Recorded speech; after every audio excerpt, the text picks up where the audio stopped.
what to say when you're calling 911 for help.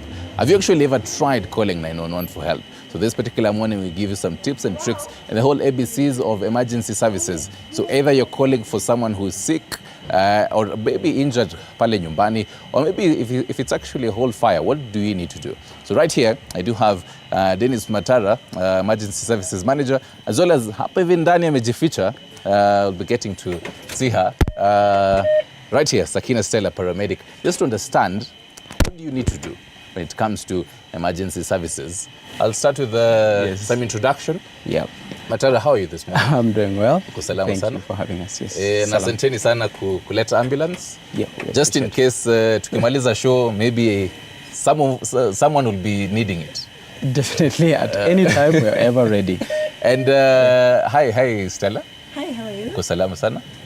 All right, so now I'll start with you. Okay. First of all, niko pale nyumbani, pale nyumbani, they're watching us this morning, and they'd like to maybe call for help, first of all. So what is the first step that they need to do? Let's talk about before that first step. Do you have an emergency number? Do you have an ambulance emergency number at any time? Because we always say anything can happen anytime. The first thing you need to have is that contact, that emergency contact. Once you have the contact, then it is easy. Something has happened, the first thing is to assess what is happening. What is your situation? What is your surrounding? What is the problem? Then now make the call. So actually, even before now we make this call. So that means there are different emergency numbers for different emergencies? Yes, definitely. In Kenya, we have, yes, of course, the police line, the 999 or 112. Okay. But it is always advisable that you have a direct contact of an ambulance. Okay, it is faster. For example, if you're calling, for instance, the 99, it will go to the police. Okay. Then they will receive your case, and then they will still call us. And then now from there, the ambulance will respond. Remember, this is an emergency and time is of essence. So the time it's taken for that information to get to the ambulance services providers, and then now the ambulance service provider to get to you might take time. It is advisable that you have that direct contact. For instance, if you needed the St. John ambulance number, just save it, 0721 225 285. Have that number on your speed dial anytime.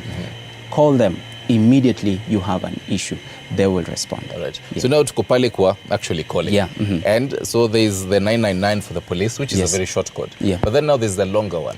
Why do we have longer, up to about 10 numbers? And we have, because someone will argue, a 999 is very quick to remember. And in case of an emergency, something happened, remember, there's 999. Yes. Or there's 222, or there's 119. Okay. But then now, why now do we have for emergency numbers that are quite long?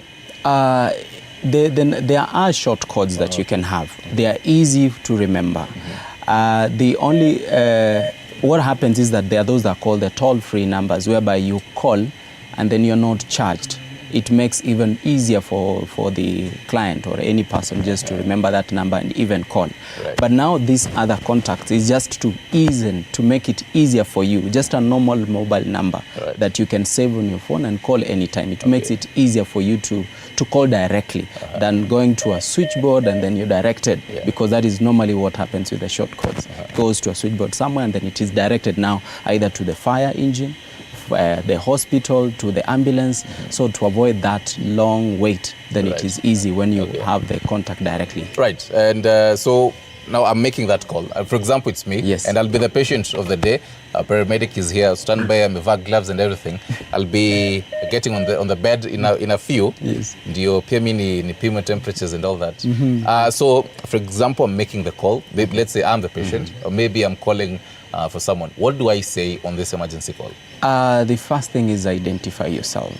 And the thing is, make it as short as possible. Identify yourself. Okay. Hello, this is St. John Ambulance. My name is Dennis Matara. I'm calling from Kariobangi, certain area.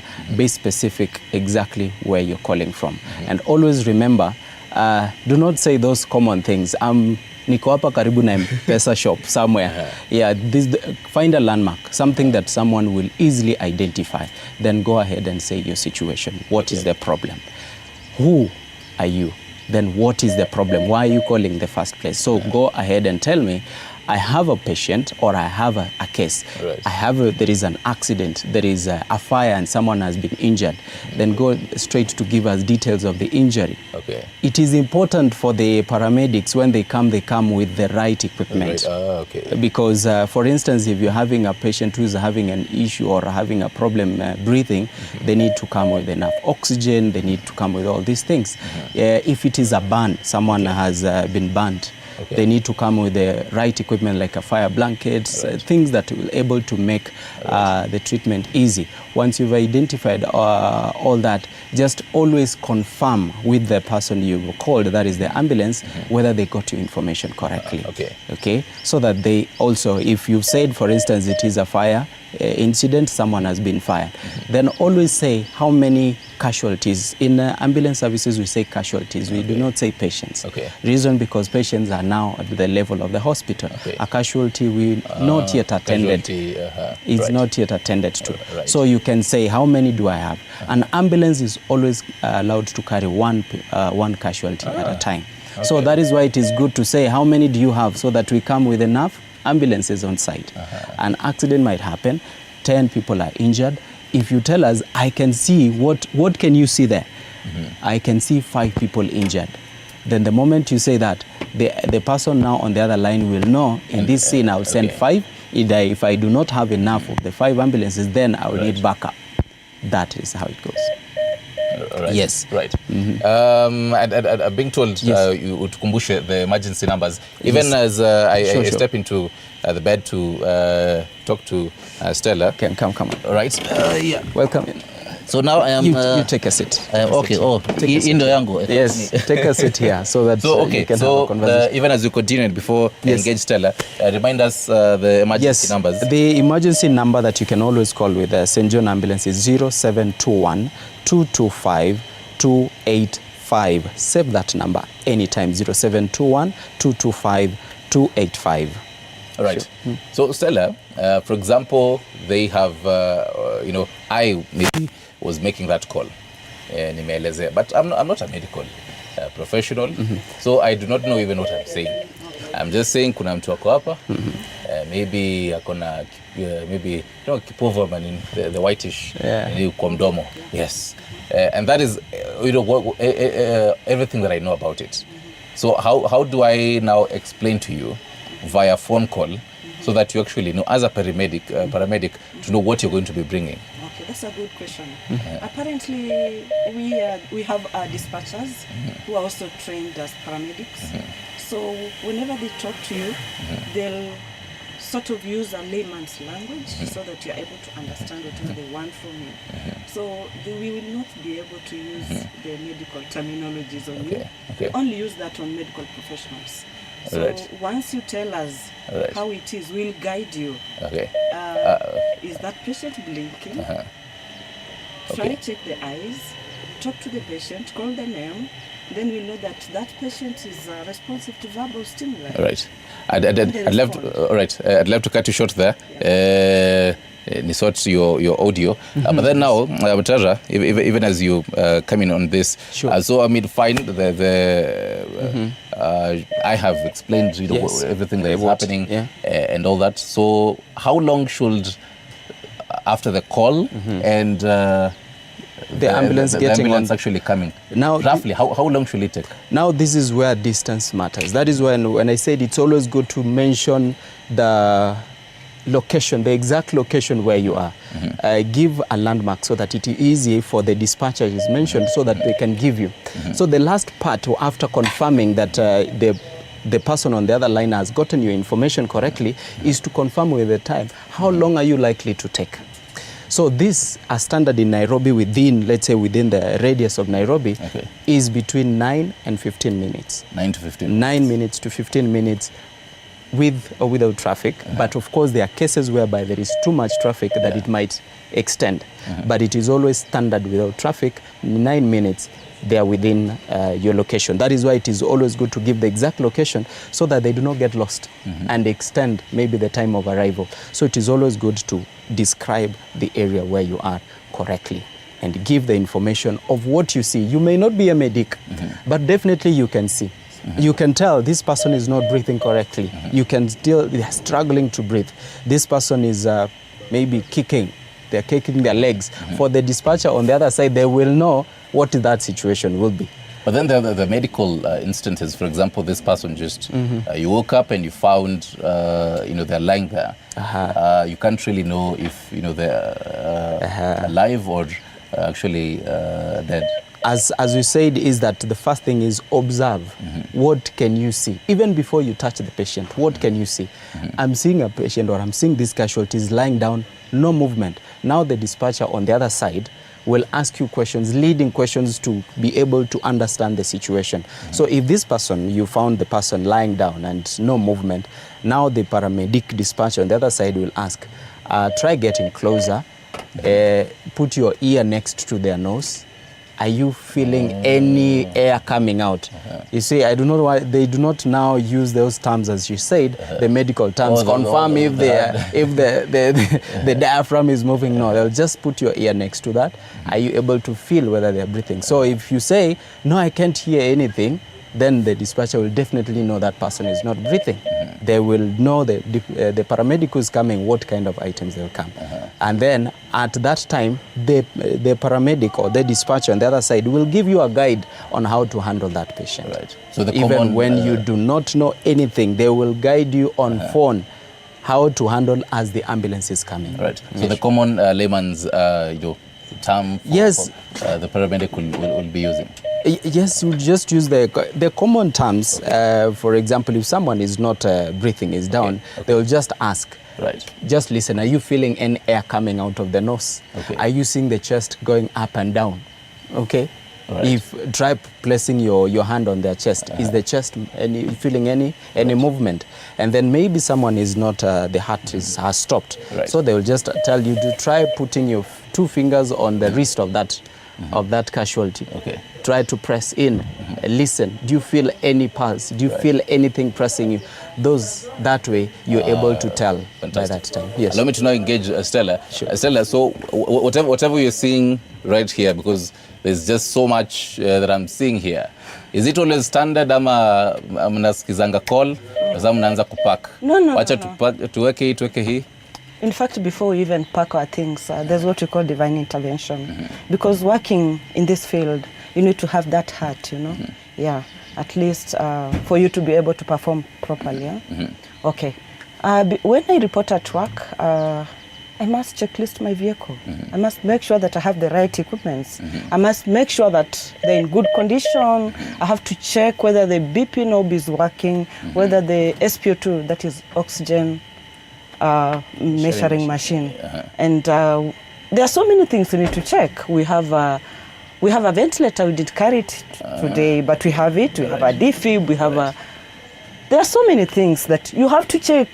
You have to check the expiry of medication. You have to check your oxygen if it's working. All those things you must make sure that they are updated. Right. Yeah. So because now he was taking us through how the paramedic will be, taking the person who made the call. Yeah. But he also told us that after he call, you call back also and also confirm that details zimepationa. Yeah. But then now pale, let's say Thika Road manaenda Kasarani. Yes. And where the emergency is, for example. Do you always do now? Who does the follow up on the person on the other end of the call? Is it whoever is in the ambulance or pale kwa dispatch uko office? Okay, once the dispatcher has finished with the client, they usually hand over the case to us. So they give us the contact for the client. So we keep talking to the client. We reassure the client. Let me just give you a small history of a case we handled it before. Okay. It was an asthmatic case. So this lady is calling and saying, my dad he's not breathing well. And then you need to get some little history about that. Yeah. Does he take any medication? Is he having any underlying condition? You know, you have to ask those questions politely. Then there you get a history that he's asthmatic. Then I was like, how is he lying down? Is he lying down? Is he seated? Then they were like, he's lying down, we've covered him. There's no cold, he's okay, he's not cold. That is a very wrong move. You are not supposed to cover fully an asthmatic case. He's not supposed to lie flat on the bed. Right. This person is supposed to be half seated. Right. So we guide. Please try to elevate, pull some pillows behind his back so that he's able to sit. And then, you have to remove whatever that you put beside him. Ventilate the room. The windows were locked, you know. This guy was not getting fresh air. This guy was, it was too stuffy for him. But then now, so on the flip side, because kama huyu, you were on the call with this person for a little longer, you'd find in some instances where the call will be made, and the call, will be for a few seconds, for example, and this person just says, help, niko na mgonjwa hapa, I'm faint. Maybe they don't even say the location where they're calling, and they don't later on pick the call. Ama simu try iende izime. Things happen. Maybe at motili alikuwa nini, the battery level just stays up. So what happens at this level? Okay, the first thing when the dispatcher receives a call, they usually ask for the number. Now we are trying to call and he's not picking. The phone is off. At least he's told us where he is. We have to go there. So for example, if they didn't say where they're calling from, what happens in such? No, they never do that. They have to say it in the first place, Once you make a call, within 30 seconds, you will be asked, where are you calling from? Nuapi exactly. Then they'll give you directions, they will go. But sometimes we get false calls. It happens. Because now I was wondering, how do you differentiate between a false call and actually a genuine call? For us, we don't care whether it's a false call or a genuine call. We just have to respond. Some people even give us direction, telling us, go to Githurai to a certain place. This is life. You just have to respond. Right. We don't have to differentiate for us. A type of a call for us to respond. No, we just have to respond. All right. And so, because I said, as we wrap it up, naona time yetu imeanza kukimbia sana. So even as we wrap it up, and because I said I will be, so not the patient, but then the casualty. So what kind of quick checkups that nazafanyiwa hapa kwa bed? Okay, it depends on the case. Okay. Now, you are not breathing well, I'll check your SpO2. I'll also check your blood pressure. I'll also check your sugars, because you might be diabetic and you don't know. So I'll have to check your sugars, I'll have to check your BP, I'll have to check your pulse rate, I'll have to check your SpO2, oxygen saturation in the blood. Right. So those are the rapid things that we will do. Okay. Do you want to do your blood pressure right now? How will it take much time? It will be fast. Faster? It will be easy. Okay, so kabla nianze kuambia ni... No, that one, you can just sit. So all right. Si lazima nitoe koti. Tunaweza toa tafadhali. For it to get the measurements. Nitoe my Italian suit. So maybe as she's doing it, most of our ambulances, what we call the ACLS. ACLS is the Advanced Cardiac Life Support. That this ambulance is able to support a life of a patient just like in an ICU. Like if you find a case that the patient is maybe not breathing, the patient is in critical condition, this vehicle is able to handle that case for the longest time until they get it to the hospital and it is handed over. That is why you're seeing the oxygen connected. There are other items there. They can do the intubation, the ones that you see someone having pipes into them and all that can be done here. And that is being done. Maybe I don't know what you're feeling as it is. So even as we wrap it up, I'd like to get your final thoughts. Yes. Before niende kwa Stella, Matara. Yes. All right. So Your It's done. blood pressure is okay, 136. Oh, 136. Yes. That is within normal Okay. range. Sawa. You're safe. Oh, I'm safe. Naambia because of time, I'll pick what we had as our final thoughts. Asanteni sana. Yes. Stella as Matara. Yes. Remember back at home, umeambiwa the emergency services will be having them on our digital platform so that you can also get to know. That is for St. John Ambulance. But then this conversation obviously continues on our digital platforms. How do we even better our emergency services? Fred Ndimuli, sijui kama ushe kwa ambulance kama hii and get to interact with it really. Yeah, right. Experiences with ambulances are very scary, but of course they're there to assist, save lives. Thank you so much for that, Stanley Nyaringita. And yes, this is where we dock for this